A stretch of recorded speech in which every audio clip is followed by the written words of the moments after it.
The first part is this, that when people ask you about your business, who can help you, it seems to me that the most important thing you can talk about is what is the gating force? What is the limiting force that's keeping you from being infinitely big? Right? So if you are somebody who sells oranges, you either have a shortage of cheap oranges or you have a shortage of customers who are willing to pay a lot for oranges. If you have an unlimited number of cheap oranges and an unlimited number of people who will buy oranges at a high price, then you've reached infinity. One of those two things isn't going to keep up with the other one, right? That if you were running an airline, either you're going to have a shortage of staff, you're going to have a shortage of planes, you're going to have a shortage of capital to get staff and planes, or you're going to have a shortage of customers who will pay a good price to be on that flight, right? But if you can solve all those problems and get enough gates at the airport, you can grow forever. So if we look at, in my country, American Airlines is doomed because their employees get paid more than the competition. They don't have enough capital to get better equipment. And as a result of those two things, they don't have customers who are willing to pay what it costs to have a profitable flight to go from here to there. So if they can solve those three problems, their business is solved. So the question that every one of the top 50 people, or if I was running it, every one of the top 500 people at American Airlines ought to be asking every day is, what do I do about these three limiting factors, or any of them? But instead, almost everybody at American Airlines says, what's my job? What am I supposed to do for the next hour? What's the incoming? What's in my inbox? Who's bothering me? And how can I work on that little nit, as opposed to figuring out what's keeping this thing from scaling to the point where I want it to scale. Now, if you don't have investors, none of this matters. Like, I don't have investors, so I'm allowed to do anything I want. And so for me, it's about, well, did I have a good day?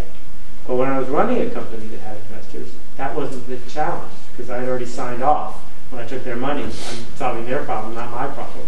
And their problem was, why isn't there another zero here? What's going to keep this from having another zero?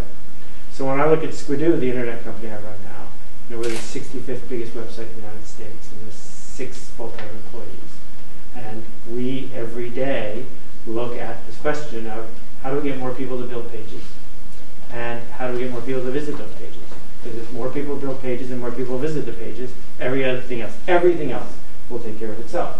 So by relentlessly focusing on those two questions over and over and over again, we've built this company with no outside investment from zero to where it is. And we don't have conversations about anything else because I'm just not interested, right? That we need, should we make the servers run faster? Well, will faster servers get more people to build pages? Will faster servers get more people to visit the pages? If it's not either of those things, I don't need faster servers like you anyway, right? And so repeating that again and again creates this cycle, which then leads to this notion of building this thing we call a brand. Now, brands are not logos. Brands are not the name or a trademark. A brand is promises and mostly expectations that people have when they think of you. Because we don't have enough room in our brain to remember all the list of stuff that Nike is, or all the list of stuff that Acer is, or that Dell is, or that Apple is. So we shorthand it. And we say, well, when I say the word Apple, what I mean is blank. And different people have different stories they say about your brand, right? Almost everyone has never heard of you, so they have zero story to say about your brand. Some people who work for you or have been defeated by you in the workplace or whatever tell one story to themselves. Potential customers tell a story to themselves, and existing customers tell a story to themselves. And the question is, as you are building this company, what story are people going to have about what your brand is and what it stands for? And here's where a real challenge comes in, because if you're just trying to fit in, if you're just trying to fit into the infrastructure that's been established, you're going to have a boring story.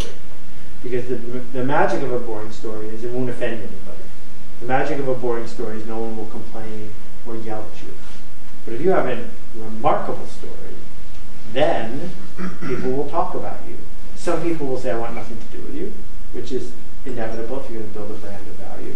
And a lot of people will now have an expectation of who you are and what you do.